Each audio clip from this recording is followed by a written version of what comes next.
This is Bob Palmer, and you're listening to ZoneTalk by Sport Excel, where the magic of the zone is a game changer. In every episode, we dive into the lives of high performers and learn their amazing strategies so that you can take leadership of your game, your team, and your life. Today, we have Staff Sergeant Amanda Elsenboss, who spent 10 years active duty with the US Army with a very special competitive US Army Marksmanship Unit, and is currently still serving in and competing with the Pennsylvania Army National Guard team. She's competed for 17 years. Her accomplishments are notable.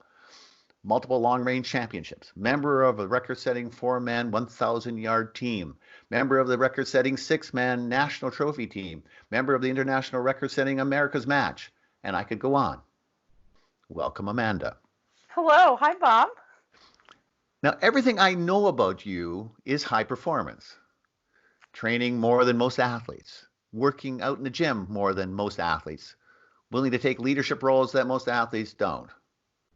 Where did you get your drive and the passion? Bob, I think it started at a very young age, and my parents, they forced my sisters and I to explore different areas, whether it was sports or competitive shooting, horseback riding, skiing, being out and having to be on our own. So I had to learn at a really young age what I was good at and what I needed to get better at. And then I just had to piece it all together to become competitive, and competition calls to me.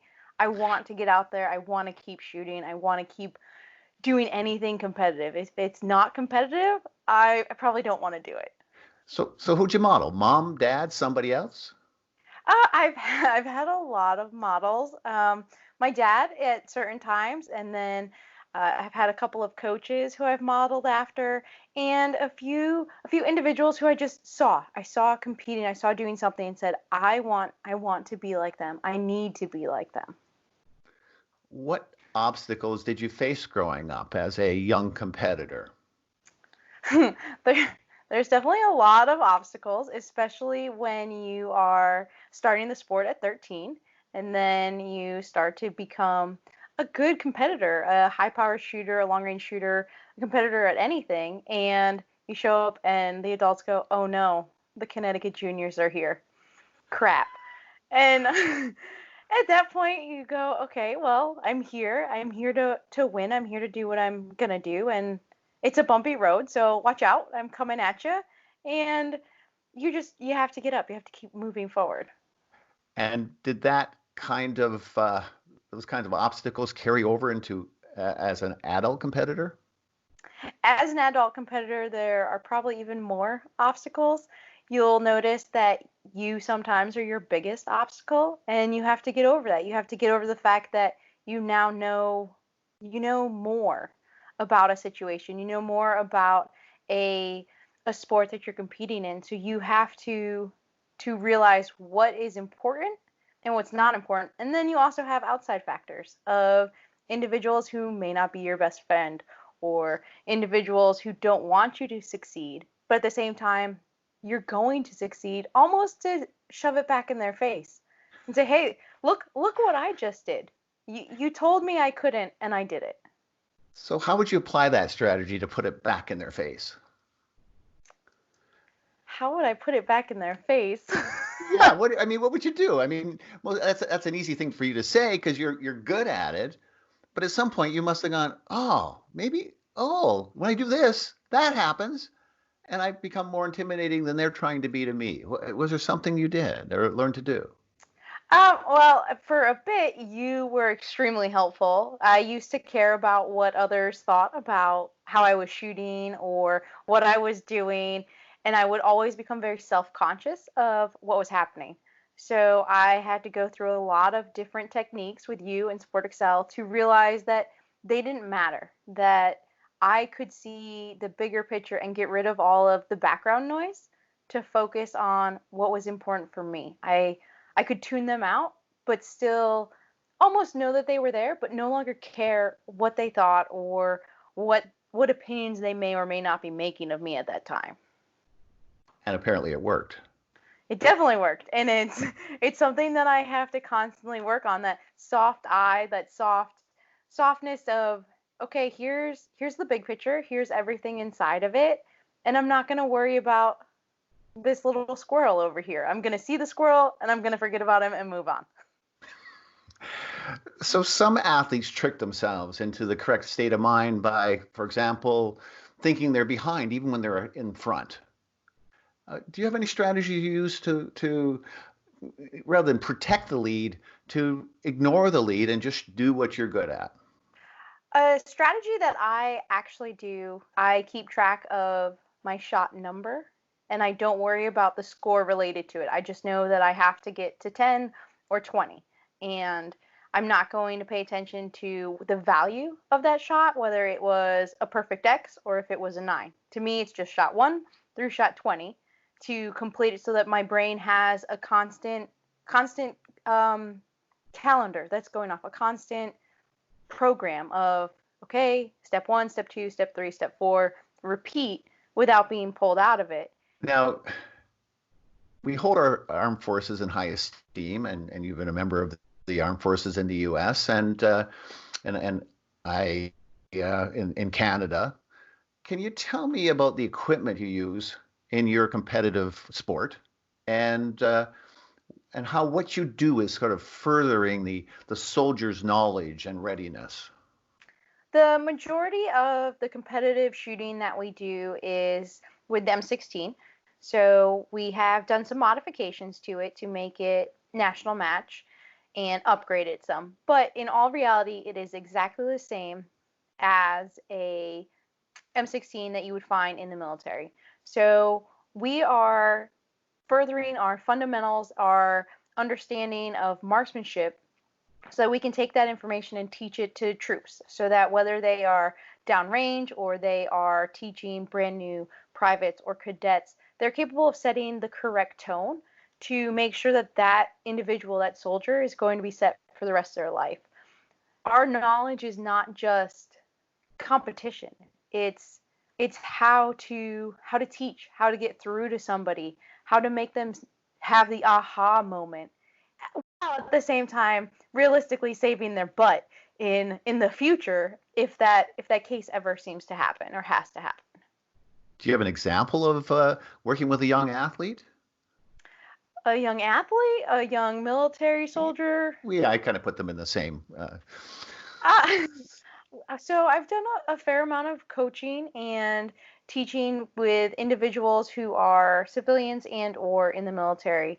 And for me, I remember early on in my career, I was a little specialist. And at that point in time, some people in the military aren't going to take advice from a female and or a specialist about shooting. Let's be honest.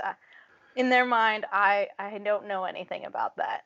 So I worked really hard with about two gentlemen and tried to get them to understand where their trigger control was wrong. I sat there, I explained it, I showed them, and I kept reiterating what they were doing and how they needed to change it. And I remember walking away, and one of the guys, he must have finally tried it, because he looked at his buddy and went, "Oh my God, that worked." And at that point, they then shared the information to the people around them. So I didn't have to reach out to everybody. I just had to make an impact on one person. And then that one person believed the information I was saying and would listen to more of my advice and understand that I wasn't lying to them. I wasn't trying to set them up for failure.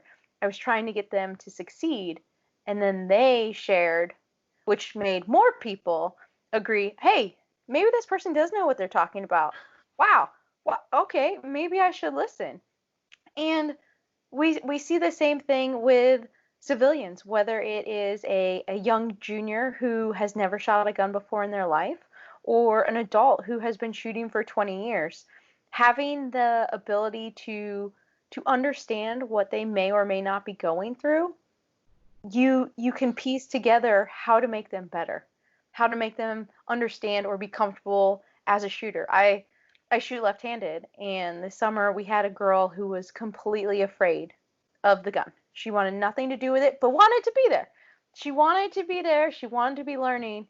And I actually ended up doing something completely off the books of me shooting right-handed with her squeezing the trigger so that she didn't have the recoil, she didn't have anything that could scare her, but she was the person physically firing the rifle. So I thought that that was very cool, and she learned, and the next day she came out and she actually shot the match. But the first day she wanted nothing to do with the gun. That's got to make you feel good as It a was coach. it was great. It was a breakthrough of now you'll come back. Or if you don't come back, you finally you took the steps. You said thank you. I saw the light in your eye. I saw that giant aha moment of this is gonna be okay. I can do this. Now, that sounds like leadership, and you've been on several team championships, and you've broken records. And what is your key consideration as a part of the team when you're not a leader? I think a big consideration is trying to keep the team together. Trying to figure out what makes everybody tick. So for me, I'll sit there, I'll joke, I'll laugh, I'll figure out stupid jokes to tell somebody else to keep them where they need to be. And it's a fine line. It's a fine line of knowing, okay, we need to be serious right now and we need to focus on the task at hand compared to, hey, what can I do to take your mind off of it? What's bothering you right now? How do I help you so that we as a whole can grow and get better? And does that change any when you're the actual leader of the team? I think it definitely changes a little bit. At that at that point, you are in charge of everybody, so you have to be more on your game. You have to be aware of maybe not everything, but you have to be aware of a lot more so that you can react accordingly instead of potentially reacting in a negative way that then spirals an entire team out of control when if you reacted in a more positive manner or knew how your team would react, you could get such a bigger outcome from everybody. And it's phenomenal when you see an entire team working together. Um, the 1,000-yard line record match that we shot a perfect score, 800 out of 800. Never been done before, and it was so easy. You talk to anybody on that team, Emil Praslik, Brandon Green, Ty Cooper, myself, any of us. It happened. We got up there, we started shooting, and by the time we knew it, we were done. The match was over, and voila, perfect score. Nothing else to say. Were you keeping each other in the zone, do you think? I think, and this was before I'd even started working with you. I think we were all in the zone without fully understanding that we were there. But our coach was so good at keeping everybody in the zone that I think he spread the information onto all of us and just said, this is my bubble. You're staying in it, and that's gonna be it. Fantastic. So, in our work together, when I was working with my contract with the US Army, do you have any takeaways from that experience that stay with you and you use in your day-to-day job? I do a lot of goal setting and watching a DVD of where I see myself, what I see happening in my future, or if I have testing that I have to do, I've got a plan. I know when I'm going to the range, I know what I'm bringing with me, I know what I have to test, and I know the outcome that I am setting for it. So at that point, I just have to make it happen.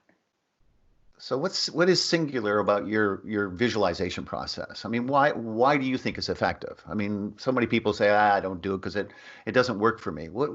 How do you make it work? I think one of the biggest parts of visualization is actually believing it. So in my past talking with other people who have done mental management training of some sort or have talking about the zone, read a book, figured out something online, listened to a podcast even, they never fully commit to it. So for me, putting all my eggs in a basket and reaching out and saying, okay, for the next year, I am going to believe you. I'm going to do whatever you tell me to do, and that's not necessarily going to be it, but I'm going to try it. I remember at the national championships, I called you up. I was lost. I wasn't shooting where I needed to be, and you had me bouncing off of my tiptoes, spelling words backwards, and for the life of me, I had no idea why I was doing it. And at the end of it, I had no idea also why I even called you or what the issue was. All I know is I went back to the range the next day and a complete switch had been thrown. I was back where I needed to be, no questions. So for me, it's my visualization works because I believe it. I put all of that. I know it will work. I may not have believed it at the beginning, but all of my trust and my faith say, hey, if you can see this happening, it's going to happen. So it sounds like you do it frequently and put a lot of energy into it. Sometimes I do it more frequently than others. I should probably start doing it more often and maybe up my energy levels a little bit. Sometimes you go into something with a medium amount of energy and you'll get mediocre results out of it. So the more that you put into it, the greater that outcome is going to be, the higher your potential is for that greatness. You like animals, cats, I understand, but also horses. What can you tell me about that competitive equestrian side of you? All right. Before I joined the Army, I used to horseback ride, English hunter jumper. And then I joined the Army. I kind of set it all to the side. And almost 3 years ago now, I got back into riding, and it became my outlet for me to grow again, for me to understand competing in a way that wasn't my everyday job. I started going to the barn. I started setting goals for myself. I went and shot the World Championships, and I came back after not riding for a month and did a show on a horse, and we won champion in all 3 of our events. And that's not something that I could have done if I wasn't competitive at heart and had a competitive knowledge to say, this is going to be my outcome. This is where we're going with this. Let's get it. There's no other option. So what one word would you use to describe winning? Oh, winning is amazing. Amazing is the word. There is almost no better feeling than realizing that all of your hard work, dedication, tears, sweat, all of that has finally paid off. It's just simply amazing. You described a competition to me where you thought you had won the competition, where you had won most of it, but they called you back for a shoot-off for the overall championship or something. How do you have the resilience to do that? You think your day is over and all of a sudden you're back up there. The day that we're speaking about was a very difficult day for me for many reasons. It was the last day of the NRA championships. I had won the long range championships, and that meant that it was my last match while I was in the Army, my last match with all of that equipment. I packed it all up. I had admitted that this was the end of my time, put it all in my truck, and I was ready to go and pull pits for somebody else because they still had to finish their match.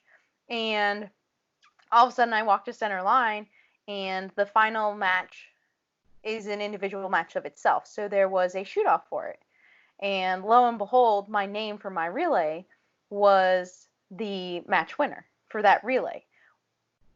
At the end of the day, all 4 relays had to shoot off to figure out who was going to be the winner of that individual match. I couldn't believe it. I packed up all my stuff, and now I've got to get it all back out. I already told myself I'm done. I'm never going to shoot another round out of this gun. I don't have to worry about it. I just have to clean it and we're going to move on. I packed up my stuff and I couldn't believe it, Bob. I said to myself, you need to go up there and shoot 100 with 9Xs out of a possible 100 with 10.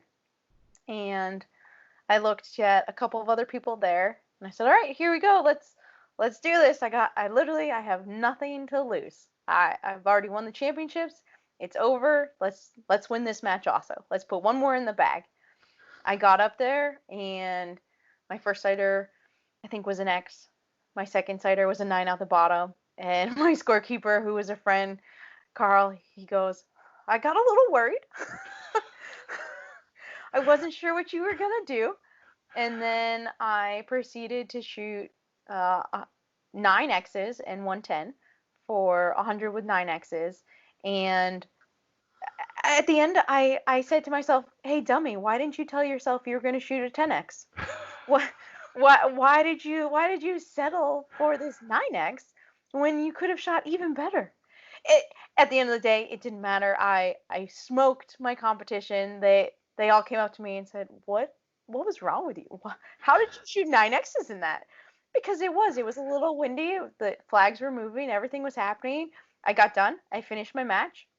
I went over to another teammate who was there who still had to shoot his shoot off. And I told him exactly what to do.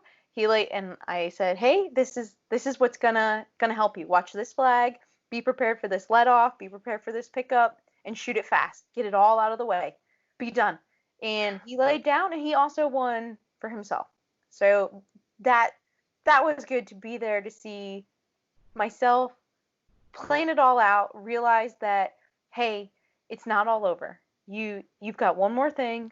Put your brain on straight. Forget whatever mental issues you just had, admitting that you were done for the year, and put it all back together.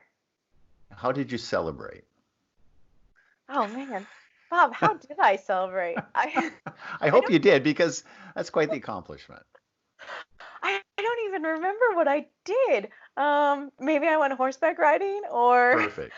I know I went to the beach shortly thereafter and just relaxed.